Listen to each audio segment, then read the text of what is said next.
नमस्कार. आज सकाळी भारतातल्या सकाळी बातमी आली की इराण आणि अमेरिकेमध्ये 12 दिवसांची युद्धबंदी झालेली आहे. सीज फायर म्हणतात त्याला. आणि त्यात इस्रायलचं पण नाव आहे. चांगली बातमी आहे. पण प्रत्यक्ष हे 12 दिवसांचं बंधन आहे.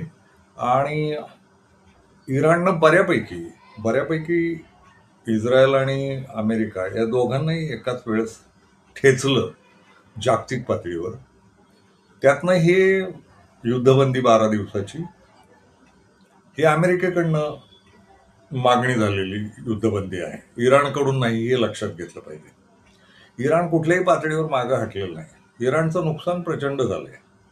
म्हणजे इतके बॉम्ब हल्ले सहन करायचे आणि त्यांच्याकडे ते इंटरसेप्टरही नाही आहेत. म्हणजे त्यांच्याकडनं इंटरसेप्टर म्हणजे वरनं जी मिसाईल्स पडतात त्यांना अडवणारी, खालनं जाणारी वर मिसाईल्स, अशा पद्धतीचं ते काहीतरी यंत्रणा आहे, थाड यंत्रणा वगैरे वगैरे, ती इराणकडे नाही. इराणनं थेट हल्ले सहन केले, नुकसान प्रचंड झालं, आर्थिक नुकसान झालं, माणसं मेली. आणि ट्रम्प सारखा माकडचाळे करणारा राष्ट्रपती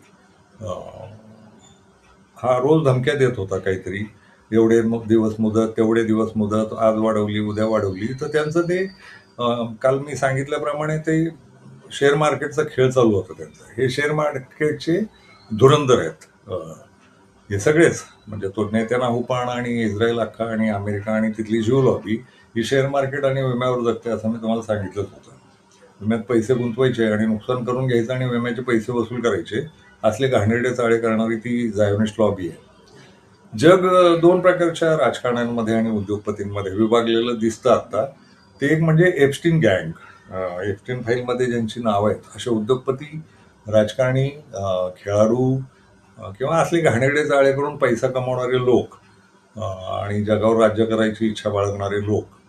तर ते एक एप्स्टीन गँग नावाची एक गँग जगभर उघडकीस आली. जगभर म्हणजे आपला मोदी पण एप्स्टीन गँगचाच मेंबर आहे. त्याला बनवलेलाच आहे आणि जुना आहे हा. म्हणजे गुजरातचा मुख्यमंत्री होण्याच्या आधीपासून हा एप्स्टीन गँगचा CIA एजंट म्हणूनच हा माणूस काम करतो आणि तसाच आहे लुच्चा आणि लूटमार करणारा. तर हाही एप्स्टीन गँगपैकीच आहे. तो अनिल अंबानी आहे, मोदी, ते दोन कोण, अडाणी आणि दुसरा अजून एक अदानी, अंबानी, हे सगळे एप्स्टीन गँगचेच प्रतिनिधी आहेत.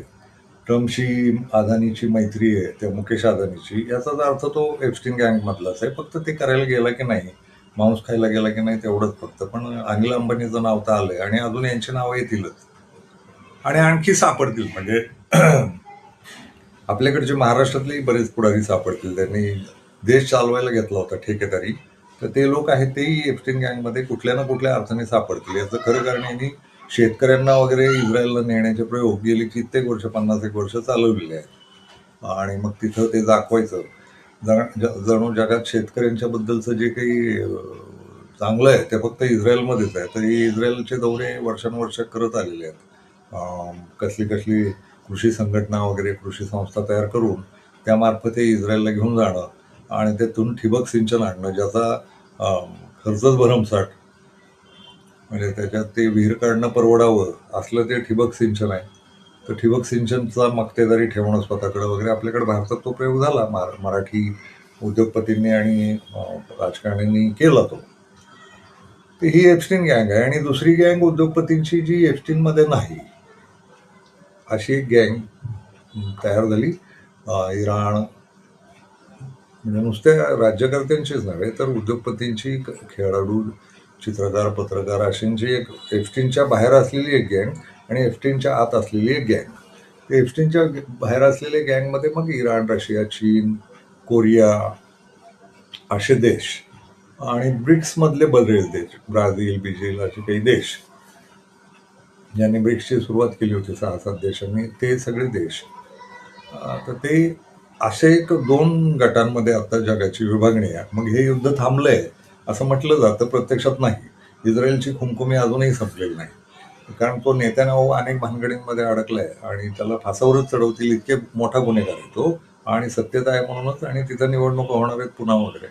एवढं नाही आहे नुसतं, त्यांचे पैशाचे पण खेळ आहेत. आणखी ते मारायला तयार होतील त्यांच्या मुलाबाळांसाठी. त्या मुलाबाळांनाही हा जुगाराचा खेळ, जागतिक एप्स्टीनच्या पद्धतीचा खेळ ते करत राहतात. उद्योग आणि सगळं जग वापरणं, लुटणं. त्यामुळे इस्रायलची खुमखुमी संपलेली नाही आहे. आणि त्यात लेबनॉनवरचे हल्ले इस्रायलचे थांबलेले नाहीत. म्हणजे युद्धबंदी होऊन सुद्धा लेबनॉन, आणि खरं तर युद्धबंदीच्या त्या चर्चांमध्येच मुख्य मुद्दा आहे की लेबनॉनसह सगळंच, इस्रायलला युद्ध थांबवायचं, लेबनॉनवरचे हल्ले थांबवायचे, इराणवरचे हल्ले थांबवायचे अमेरिका आणि इस्रायलनं, आणि ओमानवरचे हल्ले थांबवायचे. ओमानवरही हल्ले चालूच आहेत. असं ते आहे. यात आणखी मजेशीर एक गोष्ट आहे की या सगळ्या युद्धाच्या काळात इराण हा नायक म्हणून जन्माला आला आशियाई देशात. म्हणजे चीन आणि रशियाही थेट अमेरिकेशी पंगा घ्यायला घाबरले.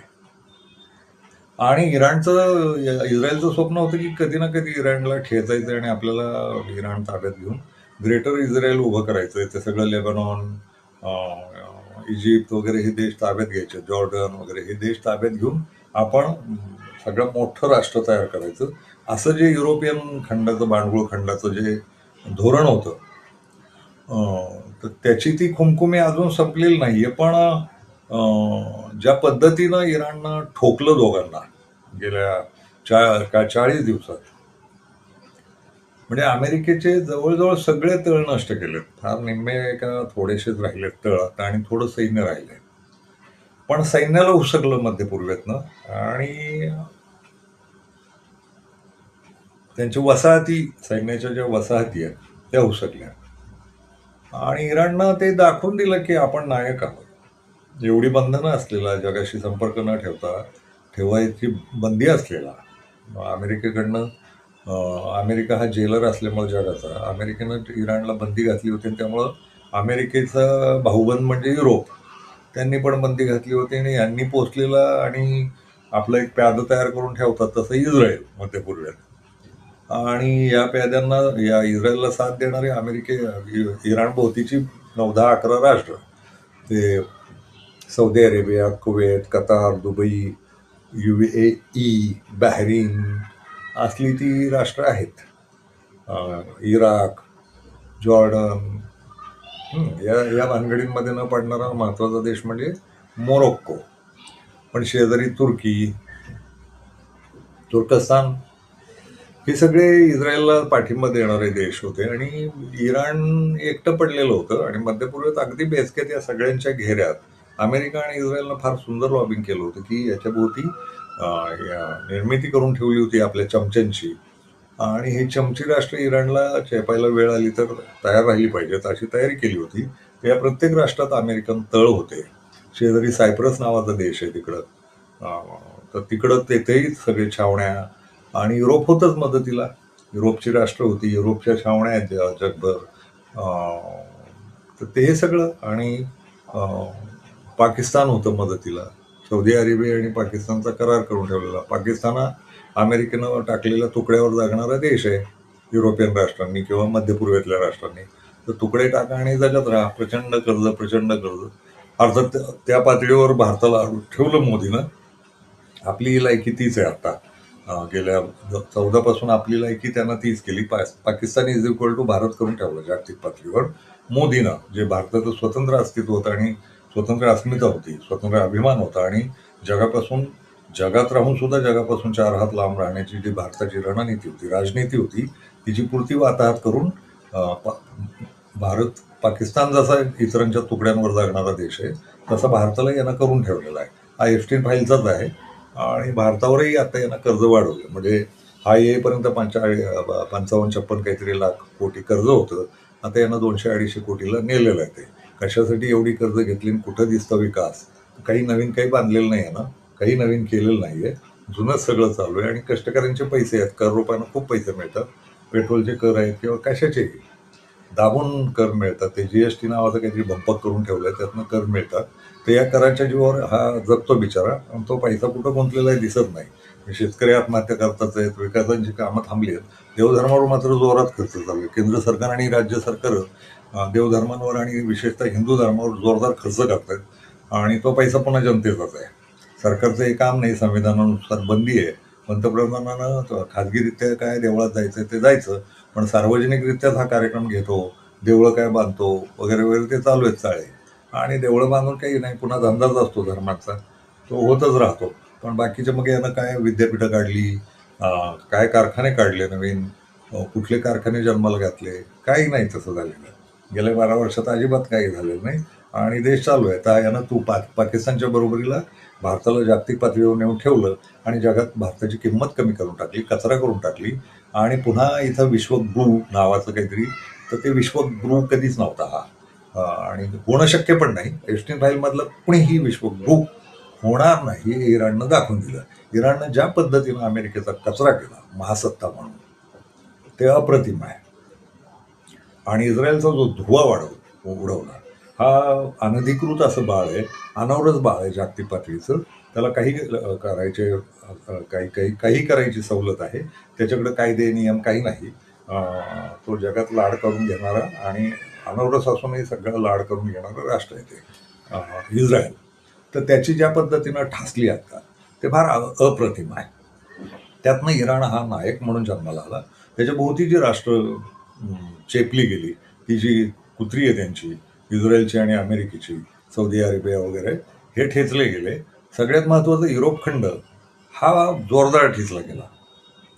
पहिली वेळ आहे की नाटोमध्ये असलेले देश, म्हणजे युरोप खंड, मी काल परवाच्याच व्हिडिओत म्हणालो की युरोप हा जगाला लुटून जगणारा बांडगुळ खंड आहे. आणि वरचं दक्षिण उत्तर अमेरिका हे बांडगुळ खंडामध्ये एक अर्ध खंड आहे ते अमेरिकेतलं. ते हे दीड खंड मिळून जगावर जे राज्य करत होते, तर त्या दीड खंडामध्ये सुद्धा आपापसात फाटाफूट झाली आणि जागतिक बदल खूप होत आहेत. हे सगळ्यात लवकर लक्षात आलं, यांच्या सगळ्यांच्याच लक्षात आलंय. म्हणजे अमेरिका स्वतःच्या अस्तित्वासाठी झगडत आहे, महासत्ता राहणं, जगभरची पाटीलकी करणं, जगाच्या देशांमध्ये जाऊन आपली दादागिरी करणं, तिथं पाहिजे तेव्हा तिथलं काही लुटून नेणं, आणि अमेरिकाच ग्रेट आहे, जगात क्रमांक 1 वर आहे असं ठसवणं. तो 1 क्रमांक काढून घेतला इराणनं. आणि मदत कोणाला केली 1 क्रमांक व्हायला? तर चीन आणि रशिया. आणि पुन्हा चीन आणि रशियापैकी 1 क्रमांकावर कोणीच नाही. ते दोघेही एका क्रमांकावर आहेत. आणि इराणनं ती रिस्क घेतली लढाईची. 40 वर्ष हा देश लढाईची तयारी करत होता आणि जोरदार लढत होता, तयारी करत होता. तेवढी बंधनं, एवढी वैज्ञानिक प्रगती की अमेरिका, रशिया, चीन, जपान हे देश तो सुद्धा थक्क व्हावे. थोडंसं पेट्रोल विकत राहिला 20% गॅस विकत राहिला, पण जगाचं, पण त्याच्या जीवावर 80% तेल आणि गॅस विकणारे जग वेगळंच आहे. त्यांच्या काय प्रगत्या झाल्या असतील, पण या देशानं जी वैज्ञानिक, शैक्षणिक, आध्यात्मिक आणि नैतिक प्रगती केली, ती फार अफाट आहे. म्हणजे राष्ट्रप्रेम म्हणजे काय? तर अमेरिकेनं धमकी दिली की आता आम्ही सगळी जी पॉवर स्टेशन्स आहेत लाईट्सची, विजेची, ती सगळी इराणमधली उडवणार. तर काल दृश्य असं होतं की इराणमधले नागरिक, संगीतकार, चित्रकार, कलाकार सगळे येऊन आपापल्या कला सादर करत बसले त्या पॉवर ग्रीड्सच्या शेजारी. विजेच्या त्या केंद्रांच्या भोवती ते नागरिक येऊन बसले आणि करा हल्ला आमच्यावर, आम्ही मरायला तयार आहोत. याला म्हणतात नैतिकता, राष्ट्रीयता, नैतिक राष्ट्रीयता, राष्ट्रावरचं प्रेम. आम्ही सीमेवर आमचे लोक पाठवले तर पाकिस्तानला 3 दिवसात धडा शिकवू असं म्हणून चड्ड्या पिवळ्या होईपर्यंत नागपूरला बसणाऱ्या लोकांची ती गँग नाही, ती वेगळीच गँग आहे. आणि या युद्धाचे फायदे खूप आहेत. हे युद्ध झालं पाहिजे असं माझं आणखी मत आहे. कारण इराण हरलेलं नाही आणि इराणकडची शस्त्र संपलेली नाही. 3-4 दिवसात इराणची शस्त्र संपतील आणि 3-4 दिवसात गुडघ्यावर येईल इराण, असं इस्रायलला वाटत होतं आणि अमेरिकेच्या CIA ला वाटत होतं आणि त्यांच्या सगळ्या एप्स्टीन गँगला वाटत होतं. तसं झालेलं नाही. दुसरी गोष्ट, आयातुल्ला खोमेनीला मारलं की इराण कोलमडेल, तर ते तसंही झालेलं नाही. आयातुल्ला खोमेनी मेल्यावर इराणचा उलट खूप फायदा झाला आणि स्वतः आयातुल्ला खोमेनींना हे माहिती होतं. आयातुल्ला खोमेनी जिवंत असते तर इराणबद्दल खलनायकी पद्धतीनं फार बोललं गेलं असतं. पण आयातुल्ला खोमेनी गेल्यामुळं त्यांनी उघडपणे स्वतःची शहादत दिली, स्वतःचं हौतात्म्य दिलं. त्यांना सांगण्यात आलं तुमच्यावर हल्ला होणार आहे आता थोड्या वेळात, तर ते म्हणाले मी हलत नाही, मी इथंच राहणार. त्यांना सांगण्यात आलं गाव सोडून चला. ते म्हणाले नाही, हे गावच तेहरान मोठं शहर आहे, तिथलं राजधानी आहे. ते म्हणे हे शहरच दुसरीकडे हलवा, तर मी हलतो. मग त्यांना सांगण्यात आलं बंकरमध्ये चला, तर ते म्हणाले नाही, सगळ्या शहरासाठी बंकर करा. तर त्यांनी आपल्या लेकीबाळी सुनांसह जीव दिला देशासाठी. त्यांच्या नाती मेल्या, त्यात नातू मेले त्यात. तर ते सगळ्यांबरोबर आनंदानं 9, 9:30, 10च्या दरम्यान त्यांच्यावर मिसाईल टाकण्यात आली आणि त्यात त्यांनी जीव दिला, स्वतः जीव दिला. झालं असं की सगळं राजकारणच बदललं जगाचं. एका मृत्यूनं सगळ्या जगाचं राजकारण बदलतं आणि तो जगातला सगळ्यात मोठा नेता ठरला, तो शहीद. आणि यांना वाटलं होतं 3-4 दिवसात हा शहीद झाला की बाकी कोलमडेल सगळं. तसं काही झालं नाही. आयातुल्ला खोमेनी किंवा इराणचं राजकीय धोरण पण ग्रेट राहिलं. राजकारणाच्या त्यांनी पायऱ्या तयार करून ठेवल्यात. म्हणजे पहिली वरची फळी मेली तर दुसरी फळी, आणि मरायला तयार असलेलीच दुसरी फळी तयार करून ठेवली, तिसरी फळी तयार करून ठेवली, चौथी फळी, अशा फळ्या तयार करून ठेवल्या. आणि विज्ञानाचं प्रचंड मोठं शिक्षण, आणि सगळ्यात महत्वाची एक जी रणनीती त्यांनी आखली ती फार अफाट आहे. त्यांच्याकडे जेवढी राज्य आहेत, 30 का 31 काहीतरी राज्य आहेत, त्यांनी पहिल्यांदा जगात असं घडलं की देशांतर्गत जेवढी राज्य आहेत त्या राज्यांना लढाईची स्वायत्तता देऊन ठेवली. म्हणजे त्या राज्याचं स्वतःचं सैन्य, ते राज्य हे काही काळापुरतं युद्धापुरतं स्वतंत्र राष्ट्र, त्याची सैन्याची तयारी, त्याची विजेची तयारी, त्याची पाण्याची तयारी, लढाईची तयारी, त्याची शस्त्रांची तयारी, असं त्यांनी ती आखणी केली. मोठा देश आहे तो, भौगोलिक अंतरानं खूप मोठा देश आहे. 2 बाजूला खाड्या बिड्या आहेत, समुद्र आहेत, आणि 31 राज्य आहेत, 30 का 31, आणि त्या प्रत्येक राज्याला स्वायत्तता दिली की तुम्ही तुमची लढाई करायची आहे. तुम्हाला वर्ण फरमान येणार नाही, तुम्ही कोणाच्या आज्ञेची वाट नाही पाहिजे. ही आवडहवी रणनीती ठरली. एक देश स्वतःच्या राज्यांना एवढी स्वायत्तता देतो की तुमचे निर्णय तुम्ही घ्यायचे, आणि त्यामुळे इराण टिकून राहिलं. आणि गेली 80 पासून, आणि विशेषतः गेल्या 20 वर्षांपासून इराणनं जी शस्त्र निर्मिती केली आणि शस्त्रांमध्ये जो वैज्ञानिक विकास केला त्याला तोड नाही. स्वतःच त्यांनी काही शोधलं. म्हणजे ते एक मिसाईल असं शोधलं की ते मिसाईल उडतं आणि टप्प्याच्या तिथं जाताना त्याच्यातनं आणखी मिसाईल्स निघतात. एका मिसाईल मधून 18 मिसाईल निघतात आणि वेगवेगळ्या. तर हे पहिल्यांदा घडलं. त्यांचं त्या जमिनीवरचं सैन्य ते अफाटायचं आहे सगळं. तर या पद्धतीनं आपण एक लक्षात घ्या, आपण युद्धाचे समर्थक नाही ना, युद्धाची रम्य वर्णनं वगैरे मला नाही आवडत. युद्ध ही किरकोळ आणि घाणेरडीच गोष्ट आहे आणि कोणीतरी लादलेली गोष्ट असते. युद्ध ही बेकार गोष्ट आहे. पण तरीही जेव्हा लढाईची वेळ येते तेव्हा दुसरं काय आहे, तर दुसऱ्यांना स्वतःहून ताकदवान असलं पाहिजे. तर त्याचं उदाहरण म्हणजे इराण आहे. इराण कधी हरलेलं नाही, आणि इराणकडं अण्वस्त्र सुद्धा नाही. अण्वस्त्र असलेल्या देशांना हे तरी करतात, म्हणजे घाबरतात तरी. पाकिस्तानकडे अण्वस्त्र आहे, दक्षिण कोरियाकडे आहे, चीनकडे आहे, रशियाकडे आहे, भारताकडे आहे.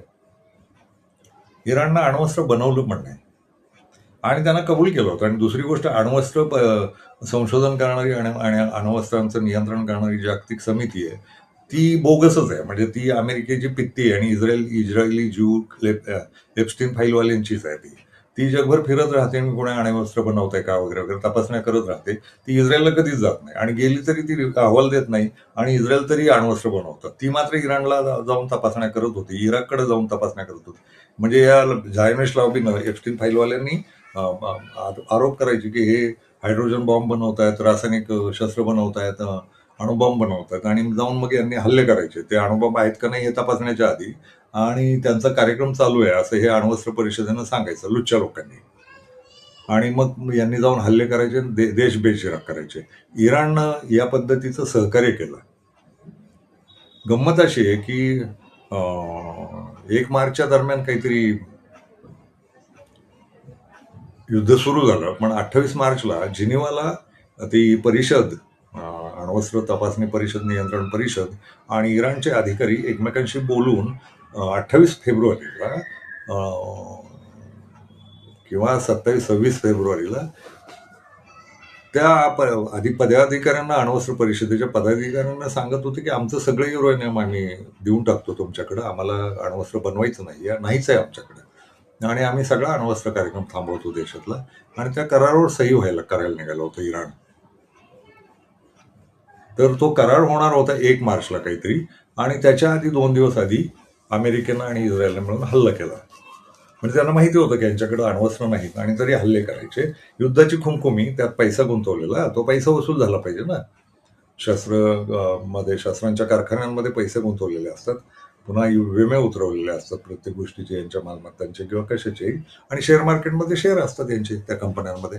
तर ते शेअरवर खाली होण्यासाठी, वर जाण्यासाठी ट्रम्प आणि नेत्यानाहूचे धंदे आहेत ते, किंवा त्याच्या मंत्रिमंडळाचे दोघांचेही.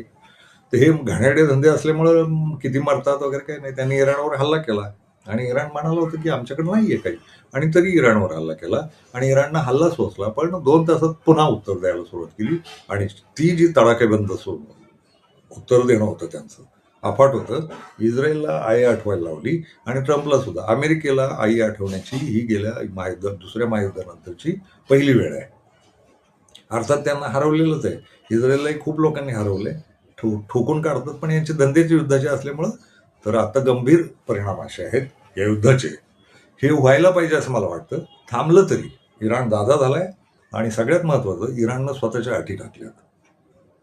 हे युद्ध कायमचं थांबवायचं असेल तर इराणनं स्वतःच्या अटी टाकल्या. त्या अशा आहेत की अमेरिकेचं मध्य पूर्वेत कसलंही अस्तित्व दिसता कामा नये. म्हणजे विद्यापीठं, संस्था, त्यांची दुकानं, त्यांचे मॉल, त्यांच्या कंपन्या, त्यांचं सैन्य, हे इराणच्या पट्ट्यात दिसता कामा नये. मध्य पूर्वेत कुठल्याही देशात दिसता कामा नये. अमेरिकेला पूर्णपणे मध्य पूर्व सोडून जावं लागेल, ही अट इराणनं पहिल्यांदा टाकली आहे. दुसरी अट आहे की आमच्यावर जेवढ्या बंद्या टाकल्यात त्या बंद करा, थांबवा, ही दुसरी अट आहे. आणि तिसरी अट मस्त आहे. आमच्यावर जे युद्ध लादलं तुम्ही, त्यात आमचं जे नुकसान झालंय त्याची आर्थिक नुकसान भरपाई द्या, तरच हे युद्ध थांबेल, असं इराणनं सांगितलेलं आहे. आणि 10 तारखेला आता पाकिस्तानमध्ये त्याची चर्चा आहे. पाकिस्तानमध्ये हे सगळे देश एकत्र येतील आणि चर्चा करतील. त्यात इस्रायल येणार की नाही हा प्रश्नच आहे, कारण इस्रायलची खुमखुमी अजून संपलेली नाही. आणि गंमत अशी आहे, इस्रायलची खुमखुमी संपो न संपो, इराणची खुमखुमी संपलेली नाही.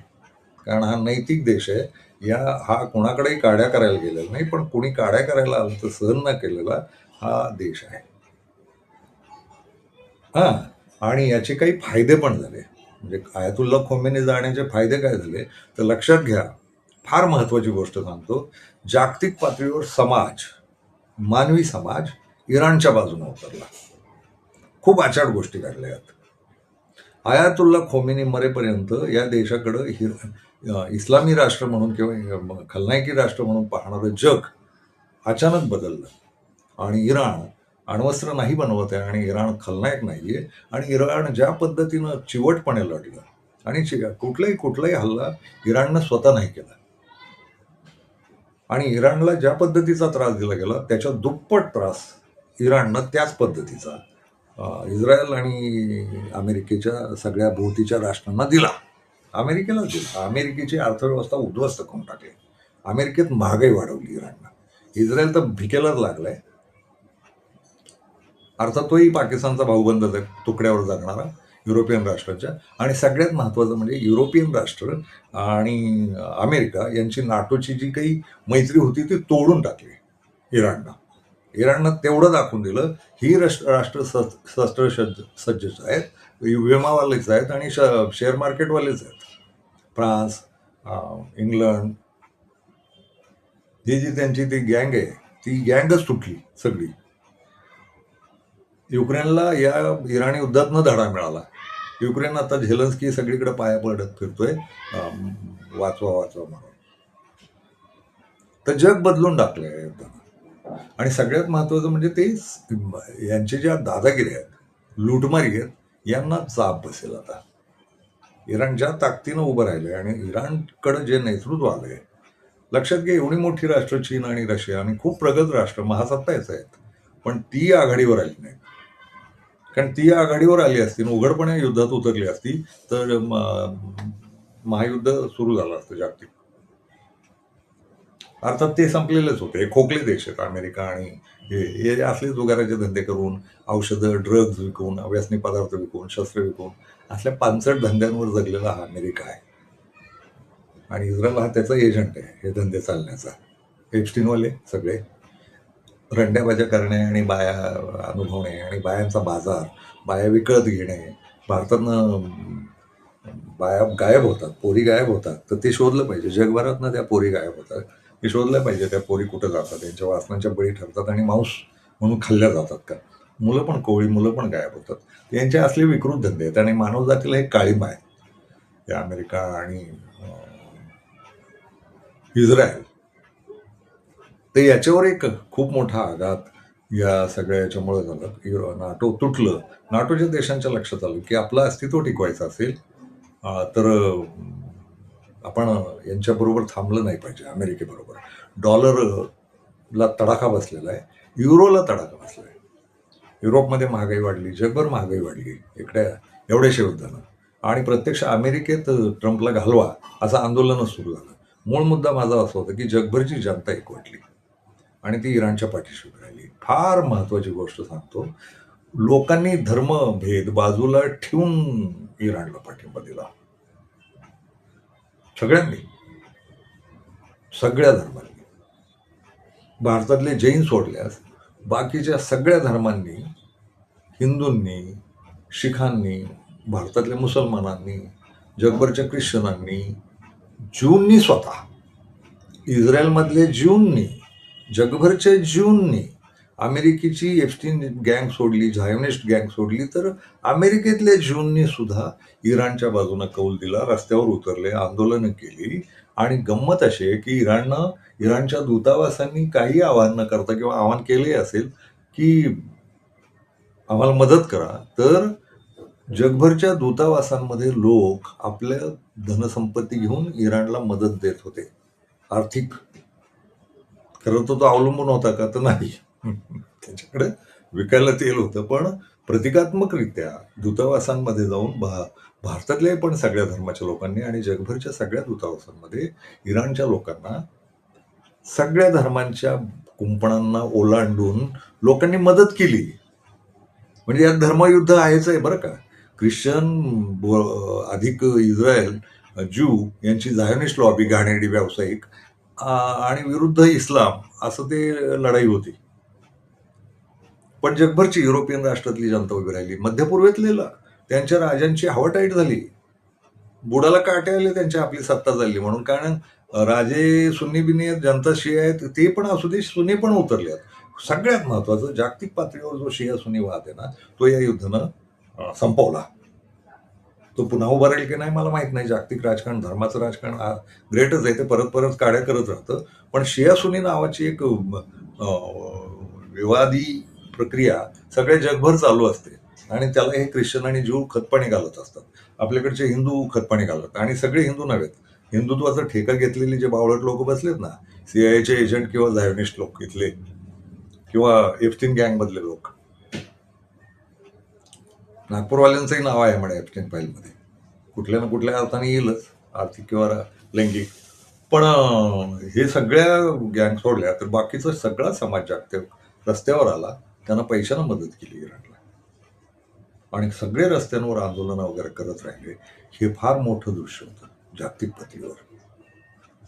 हे इराणच्या पाठीशी उभं राहणं, आणि जगाला कळतं. खूप वर्ष गंडवलं इस्रायलनं, अमेरिकेनं, बीबीसीनं, CNN वगैरे त्यांची जी चॅनेल आहेत त्यांनी गंडवलं की हे फार आधुनिक आहे सगळं, अमेरिका आणि इस्रायल आणि युरोपियन राष्ट्र, आणि यांचं चांगलं चालू आहे. नाही, यांची आर्थिक, नैतिक, सामाजिक, राजकीय नीतिमत्ता ही पूर्णपणे घाणेरडी होती, विकृत होती. तर या विकृतीला तडाखा देण्याचं काम या युद्धानं केलेलं आहे. हे युद्ध चालेल का? शक्यता आहे. संपलंय का? शक्यता आहे. ज्यांना अक्कल आली असेल की आपलं नाही चालणार आहे, या डॉलर मेलेला आहे हे लक्षात आलं, तर डॉलर मरेल आता. डॉलरच्या विरोधातलीच ही लढाई होती जी इराण खेळलं, आणि जी रशियाला जमली नाही, जी चीनला वर्षानुवर्ष जमली नाही. पण इराणनं तडाखा दाखवून डॉलर संपवायचा आणि जगातल्या प्रत्येक देशाला स्वतःच्या चलनात व्यवहार करायला लावायचा, ही नवी अर्थनीती इराणमुळे जन्माला येत आहे. हे म्हणून या युद्धाचं स्वागत केलं पाहिजे. आणि ते जर चालणार असेल तर चालू दिलं पाहिजे. कारण यांचं नीट कंबरड अजून मोडलेलं नाही. गमतीचा भाग असा आहे की $39 ट्रिलियन हे अमेरिकेवर कर्ज आहे जगाचं. तो कर्जबाजारी देश आहे. अख्ख्या जगाची अर्थव्यवस्थाही म्हणे एवढी मोठी नसते. एवढं कर्ज करून ठेवलंय त्या अमेरिकेनं स्वतःवर. आणि हे फेडायचं ठरलं तर हवा टाईट होईल आणि ट्रम्पनं त्या अर्थानं वाट लावली. तो जो दबदबा होता ना अमेरिकेचा आणि अमेरिकेची प्रतिष्ठा होती ती ट्रम्पनं लयाला घालवली आणि नेत्यानाहूनं लयाला घालवली. नेत्यानाहूनं अमेरिकेची वाट लावली असं स्पष्ट म्हणावं लागेल. नेत्यानाहू सारखा अतिशय विकृत किळसवाणा माणूस, एक बारक्याशा छटाकभर राष्ट्राचा माणूस, तो अमेरिकेसारख्या आवडहवे महासत्तेला खेळवतो आणि पायतळी आणतो आणि इराण त्याचा फायदा घेऊन इराण किंमत कमी करून टाकतो जागतिक पातळीवर अमेरिकेचे. हे चित्र या युद्धात दिसलं. अशा अनेक फायदे आहेत. म्हणजे धार्मिक तेढी संपतील असं दिसतं या युद्धानं जगभरच्या. आपल्याकडे जे धार्मिक राडे चाललेत, हिंदू खतरे में है, मुस्लिम खतरे में है, मंदिर वही बनाएंगे, मशीद वही गिराएंगे वगैरे हे जे चालू आहे त्यालाही तडाखा बसेल. आणि जगभरच्या या गोष्टी ख्रिश्चॅनिटी, इस्लामिझम आणि ज्युइझम हे युद्धखोर लोक आहेत. या युद्धखोर लोकांचं वर्चस्व संपेल असं यातनं दिसतं. हे फार महत्वाचं चिन्ह या युद्धामुळं उभं राहिलेलं आहे. ते युद्ध संपेल ना संपेल, युद्ध संपलं तरीही याच दिशेला जगाला जावं लागेल असं स्पष्ट दिसतं. तंत्रज्ञानाच्या बाबतीत जगातली राष्ट्र आता तातडीनं विकसित होतील असं दिसतं. ते अमेरिका आणि युरोपवर अवलंबून राहणार नाहीत, इस्रायलवर अवलंबून राहणार नाहीत हे दिसतं. जगभरची राष्ट्र आता स्वतंत्रपणे विचार करायला लागतील. याचं खरं कारण इंटरनेट वगैरे किंवा IT सेक्टर वगैरे याच्यात चीन अमेरिकेचा दबदबा आहे तो संपेल. आता राष्ट्रांना स्वयंपूर्ण व्हावं लागेल तंत्रज्ञानाच्या बाबतीत. कारण या युद्धात लक्षात आलं की अमेरिका आणि इस्रायल फार कपटीपणे तंत्रज्ञान वापरतात. पण ते एलन मस्क वगैरे हे सगळे अमेरिकन धंदेवाईक लोक आहेत. यांना जगाचं काही घेणं नाही, मानवतेचं काही घेणं नाही. यात आता रशिया, चीनला आणि इराणला लक्षात आलं की ही यंत्रणा स्वतःची आपल्या आवश्यकच आहे. स्वतःची सॅटेलाइट्स असणं, स्वतःच्या इंटरनेट सेवा असणं, स्वतःची साधी गंमत बघा हो. ते फेसबुक, सोशल मीडिया वगैरे जे जे आहेत, जे काही प्लॅटफॉर्म्स आहेत, हे सगळे भारताचे स्वतःचे नाहीच आहेत. आणि जगात असंच आहे बऱ्याच जण. चीन एकमेव राष्ट्र आहे की ज्याचं स्वतःच सगळं चालू आहे. रशिया पण तसं नाही. आता जग त्या बाजूनं जागृत होत आहे. तंत्रज्ञानाच्या बाबतीत आता जगाला स्वतःला विकसित व्हावं लागेल. कदाचित असं स्वप्न पाहू आपण की भारत हा स्वतःचं फेसबुक चालवतो, भारत हा स्वतःचं ट्विटर चालवतो, भारत हा स्वतःचं यूट्यूब चालवतो वगैरे असं जावं लागणार. कारण यांची ही झायनोस्ट लॉबीच आहे. हे जे एप्स्टीन फाईलवाले लोक आहेत हेच आहेत. बिल गेट्स आहे, तो झुकेरबर्ग आहे वगैरे वगैरे, हेच लोक मालक आहेत. आणि यांना पाहिजे तशी नियंत्रणं करतात, राजकारणात ढवळाढवळ करतात. ITचा ढवळाढवळीचा एक खेळ जगभर वाढलेला आहे. झुकरबर्ग युद्धात असतो, बिल गेट्स युद्धात असतो आणि घाणेरड्या चाळ्यात असतो, प्रचारात असतो, तुमच्यावर नियंत्रण करणार, तुम्ही विरोधीत बोलला की नियंत्रण करणार, सरकार कुठल्या सरकाराच्या राजकारणात ढवळ करणार, सरकार आपल्या बाजूनं निवडून आली पाहिजेत, आपल्या मताची निवडून आली पाहिजेत म्हणून इंटरनेट काम करते आता, सोशल मीडिया काम करते आता. तर आता देश त्या अर्थानं जागृत झाले आणि सगळे स्वतःची संसाधनं उभी करतील. कोरियाचं स्वतःच आहे, जपान काही शोधतं, भारताला, पाकिस्तानला, अशा देशांना सुद्धा हे शोधावं लागणार. आणि यांची एक प्रकारची गुलामीच आहे. इंटरनेट आपल्या त्यांचा ताब्यात असणं आणि आपण त्यांच्या अंकित असणं. तर या अंकितपणातनं जग बाहेर येण्याची मला या युद्धामुळे खूप मोठी शक्यता दिसते. येत्या 20-25 वर्षात किंवा काही काळ लागेल, मला नाही माहिती. पण हे या बाजूनं जग सगळं विचार करायला लागलेलं आहे अशी चिन्ह दिसतात. भारतात अर्थात हे नाही, एप्स्टीन फाईलवालाच असल्यामुळे हा नाही विचार करत आहे. पण भारतातली जागरूक नागरिक आहेत, त्या पद्धतीनं विचार करतात आणि बोलतात सुद्धा. आणि विशेषतः राहुल गांधी खूप बोलतो. भारताकडे स्वतःचे ड्रोन्स नाही आहेत, ते दुसऱ्याकडनं घ्यावे लागतात. स्वतःचे ड्रोन्स तयार करा हे राहुल गांधी सांगतायत. आपल्या भारताला त्या तंत्रज्ञानावरही आघाडीत जावं लागेल. ITच्या क्षेत्राचा विकास, कॉम्प्युटरचा विकास किंवा सगळ्या समाज माध्यमांचा विकास आणि शस्त्रांचा विकास. भारत शस्त्र नाही बनवत आणि हे तर बेईमानच आहेत. खूप मोठ्या दलाल्या खाऊन, खूप मोठे कमिशनं खाऊन राफेल वगैरे घेतली यांनी. तर ही यातनंही देशाला बाहेर काढावं लागेल आणि राहुल गांधीला हे कळलं आहे असं मला जाणवतं.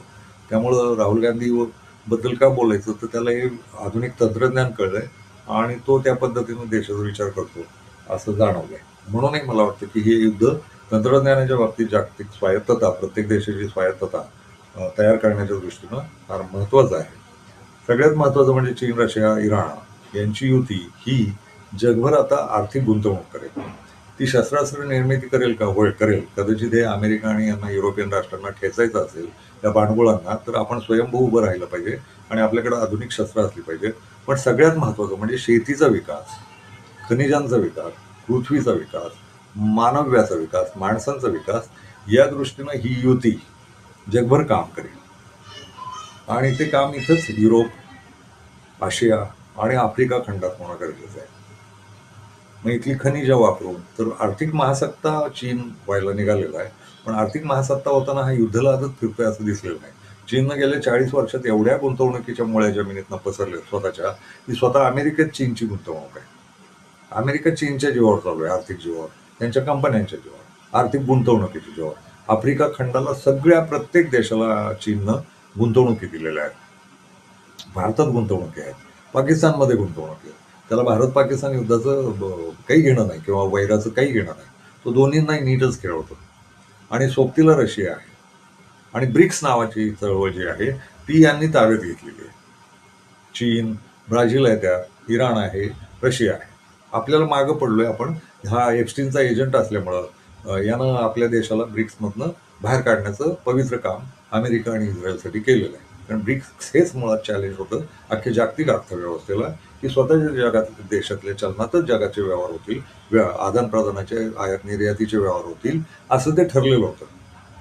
या गंजाडूनं तो ब्रिक्समधनं बाहेर अर्थात त्याचसाठी नेमलेला होता याला, की तू देशाची वाट लाव, देशात हिंदू मुस्लिम करत राहा आणि देशाची वाट लावून आम्हाला मदत कर आणि तुझं सगळा देश आम्ही शोषून घेतो. बिल गेट्सचा एजंट आहे हा. बिल गेट्सनं आणलेली 14 वर्षाच्या मुलींसाठी जी ती त्यांना नपुंसकत्व आणणारी जी काही लस आहे तिची आज्ञा काढली, ती सुरूही झाली म्हणे. हा अजूनही बिल गेट्स आहे. एवढा जगभर बदनाम होऊन सुद्धा हा बिल गेट्सच्या बरोबर बेड शेअरिंग करायला दिसकत नाहीये. एवढा निर्लज्ज टोळका आहे हा. कातडी त्याची कसली आहे ती शोधली पाहिजे. हा काही भारतीय नाही, भारतीय कुठल्याही अंगात नाही. तो निवडणुका जिंको, ईव्हीएम, काहीही बोलो, हिंदू मुसलमान करो, हे मात्र स्पष्ट आहे. हिंदू कधी त्याच्या नादी लागलेले हिंदू ज्या दिवशी जागे होतील तो सुदीन, याचं खरं कारण त्यांची पण ठासली जाणारच आहे. विरोधकांची नुसती ठासली जाणार नाही, पोळापोळी त्यांची पण, होळपळ यांची पण होणार आहे. तो तुमची पर्वा नाही करत आहे. तुम्हाला कुत्रं म्हणून तयार केलंय त्यानं, पण त्याचे हेतू वेगळेच आहेत. तो एप्स्टीन फाईलचा एजंट आहे. एप्स्टीन फाईलमधला तो एक नायक आहे. जी पात्र आहेत अनेक शेकड्यांनी, त्यातलं एक पात्र आहे महाभारतासारखं. आणि त्याला काही घेणं नाही देशादेशाचं. तो देशाची वाट लावायला झालेला आहे. आणि आणखी महत्वाचं सांगायचं म्हणजे सत्तांतरं खूप होतील. एप्स्टीन फाईलवाले जिथं जिथं बसले त्यांची सत्तांतरं होतील. ऑक्टोबरमध्ये भारतात सत्तांतर होईल असं आमच्या पत्रकारांच्या वर्तुळात चर्चा आहे किंवा राजकीय वर्तुळात चर्चा आहे. मोदी जाईल घरी असं बोललं जातं. कारण हे युद्ध थांबण्याची वाट पाहते जग. आणि ट्रम्पही जाईल घरी. ट्रम्पला घालवायची तयारी झाली. तिथं रस्त्यावर लोक उतरले. त्याच्यावर संसदेतच काहीतरी गुन्हा दाखल करायचा चाललाय. 25 काहीतरी कलमाचा त्यांचा संविधानाचा नियम आहे. त्यानुसार ट्रम्प वाईट आणि विकृत वागतोय म्हणून त्याला हटवून द्यायचं असं चालू आहे. त्याही कारणासाठी ट्रम्पनं काही ना युद्ध गुंडाळायचा प्रयत्न केला असेल आणि जिवंत राहण्याची, राष्ट्रपती पदावर राहण्याची शेवटची धडपड म्हणून त्यानं ही 12 दिवसाची फालतू युद्धबंदी जाहीर केली असेल. त्यात इस्रायल गप्प नाही बसणार आणि इस्रायल नाही गप्प बसणार, कारण इस्रायल अजूनही लेबनॉनवर हल्ले करत आहे. तिकडं चीन तैवानला ताब्यात घेण्याची तयारी. चीन सांगते नैसर्गिक अधिकारच आहे आमचा.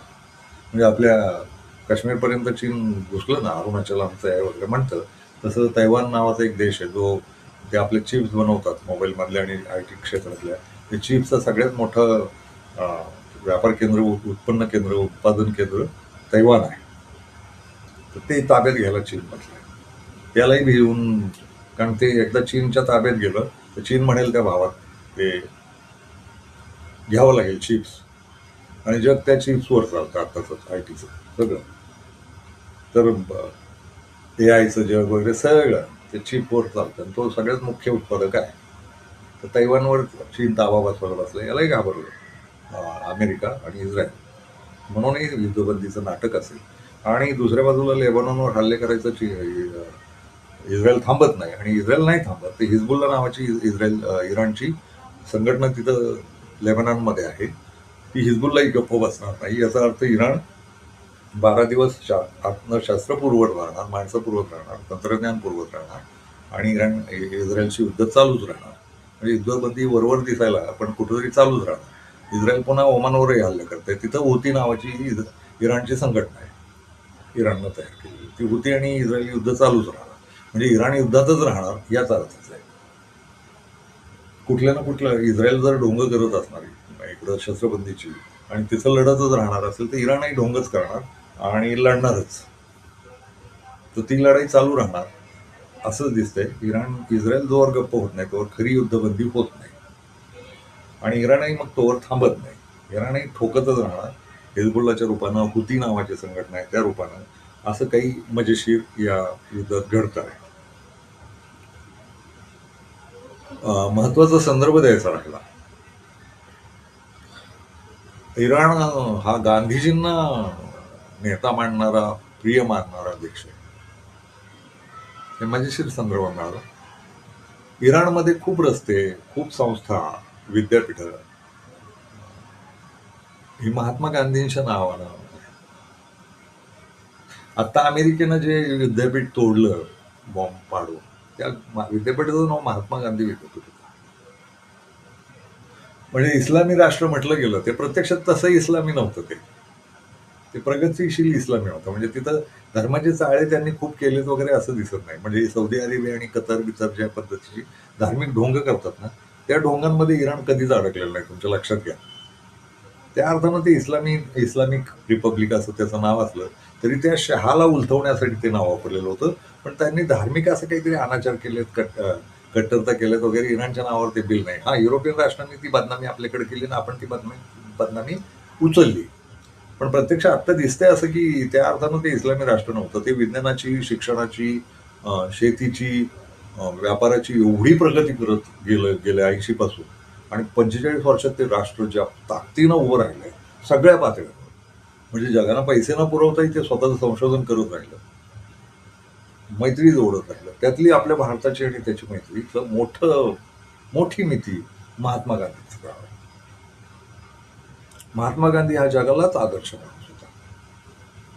बुद्ध महावीरानंतर आपल्या भारताला पडलेलं खूप ग्रेट माणूसपणाचं स्वप्न म्हणजे महात्मा गांधी. तर इराणमध्ये महात्मा गांधी भयंकर प्रिय आहे. तिथं अनेक संस्थांना, विद्यापीठांना आणि शिक्षण संस्थांना, विज्ञानाच्या संस्थांना महात्मा गांधींची नावं दिली. फार अफाट आहे. मला ते ऐकल्यानंतर इतका अभिमान वाटला.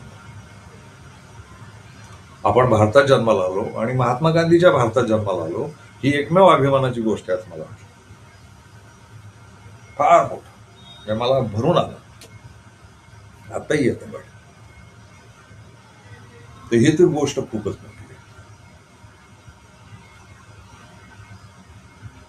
आज एवढंच. उरलेलं काय असेल ते उद्या बोलू किंवा वेगळे विषय घेऊ.